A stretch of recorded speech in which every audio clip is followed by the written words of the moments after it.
1, 2, 3. Je nourris mon cerveau, je fais des connexions entre les éléments pour créer un concept et en résulte une forme que je décline à travers les différents éléments que m'ont demandé mes professeurs. C'est 1, 2, 3. C'est très simple. Mais si vous ne faites pas ces étapes-là et que vous arrivez directement au 3, ben vous avez 9 chances sur 10 de vous planter. Donc là, d'abord là. Ok? Alors, moi ce que je vais vous montrer, c'est l'étape 2 et 3 de notre travail. Donc, je vous ai déjà expliqué le Drive Tomorrow. Goodyear, Dunlop qui fait une convention dans laquelle ils réunissent toutes leurs équipes européennes et Drive Tomorrow, ils vont leur présenter où on va aller demain. En gros, c'est les grandes lignes du briefing. Bon, je vous passe les grandes étapes, c'était un briefing très très long, mais c'était le thème qui était choisi, Drive Tomorrow. Ça avance, voilà. Donc le concept, c'est quand on va dans tout notre champ de connaissances, quels sont les éléments qu'on a repris ensemble et qu'on commence à connecter? La notion de fingerprint, Human Century Experience. Donc, Dunlop et Goodyear s'adressent à leurs employés, donc ce sont des humains qui parlent à des humains. Vous vous souvenez Donc, la notion d'humain dans ce domaine-là était très importante. Donc, qu'est-ce qu'a fait mon graphiste, mon art director? Il s'est dit, quel est l'élément, le plus petit élément? Donc, imaginez, hein, on vous lui dit humain, donc dans son champ de connaissances, il va chercher dans humain, il fait une bulle humain. Et il commence à remplir plein de choses. Dans cette bulle humain, il prend un élément. Il a tout retiré, il a trié, et il ne prend qu'un seul. Il dit, qu'est-ce qui évoque le plus l'aspect humain?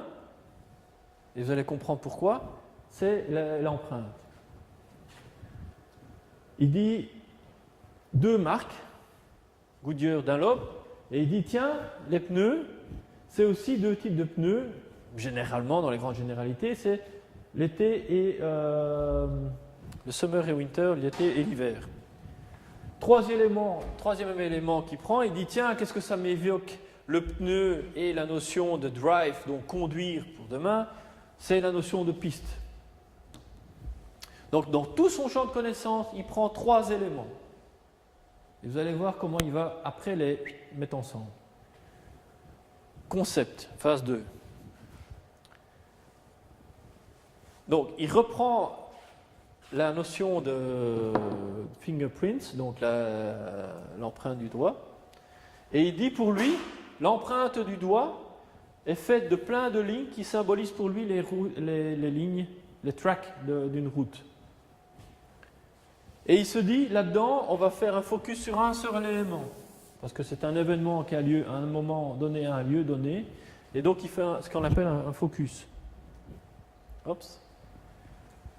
Il y a 2 marques qui existent, Dunlop et Goodyear. Comment on les fait interagir là-dedans? Donc, juste le point avant.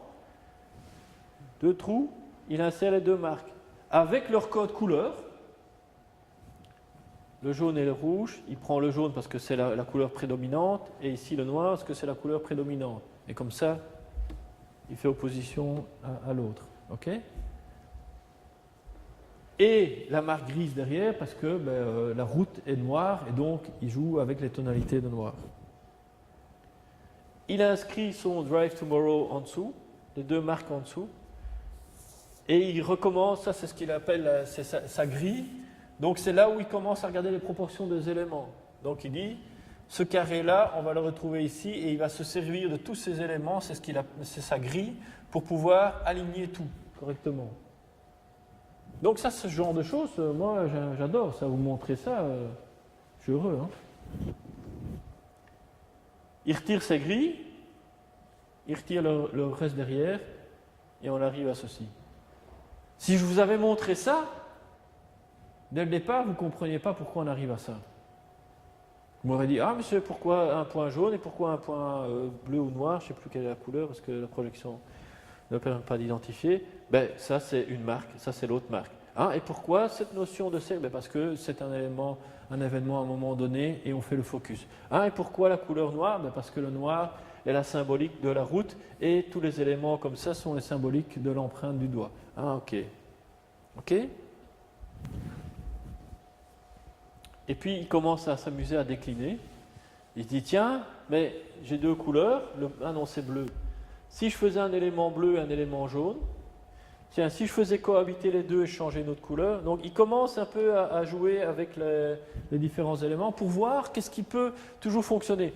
Mais au niveau du pourquoi, au niveau du sens, ça fonctionne toujours. Hein. Il ne va pas mettre du vert par exemple.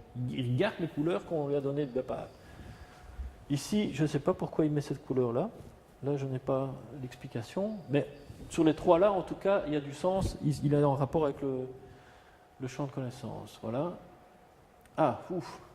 Alors là, il commence maintenant à décliner. Il commence à mettre d'autres points pour commencer à jouer avec l'empreinte du doigt qu'il avait au départ. Donc, essayer demain, link tomorrow, je ne sais pas ce que c'était, apprendre demain, vivre demain. Donc, il commence à faire vivre autour de son logo de base différents autres éléments. J'imagine qu'il y avait d'autres thématiques, des workshops, des choses qui tournaient autour de ça. Je ne connais pas l'entièreté du briefing, ce n'est pas moi qui l'ai géré. Et puis après, il commence à décliner en se disant, tiens, mais si je le fais vivre en positif, en négatif, comment il fonctionne? Et il commence à faire un peu ce que vous allez devoir faire aussi. Hein. Donc ça, c'est fait en Photoshop. Et il fait vivre ça avec des drapeaux, avec des t-shirts différents. Mais donc l'habillement peut être aussi un rôle. Hein. Voilà, ça je ne sais plus c'était quoi. Situation, je ne sais pas ce que c'est. Ah oui, il met en situation dans les pneus. Ah oui, il va loin. Mais vous voyez qu'on commence dans le sable, en faisant des empreintes, sur des banners à l'entrée de l'événement. Bon, c'est une autre manière de le présenter aussi, avec une photo à côté pour jouer jeu. Il commence à écrire du texte dans ces lignes. Vous voyez, il commence vraiment à s'éclater. Mais il ne s'éloigne pas de son sujet principal. C'est un truc brodé. Il ne s'en éloigne pas trop, quoi. Il garde les brochures ouvertes. Tout ça, c'est du fake, hein. Ça n'existe pas. Hein. C'est une présentation client. Hein. C'est ce que vous allez devoir faire, hein, pour moi. C'est là aussi que parce que, accessoirement, je juge aussi votre capacité à maîtriser vos outils. Hein. D'ailleurs, il y a une étudiante que j'ai remballée parce qu'elle m'avait présenté un print dégueulasse, quoi. Alors, à la limite, présentez-moi ça et pas un print dégueulasse, quoi. Si ça vous coûte 500 € pour faire un print, faites-moi un mock-up, ça marchera mieux. Sauf si vraiment ça a une raison particulière de le faire, quoi. Donc vous voyez, il y a de quoi s'amuser, quoi. Noir et blanc, ah oui, là, tout seul.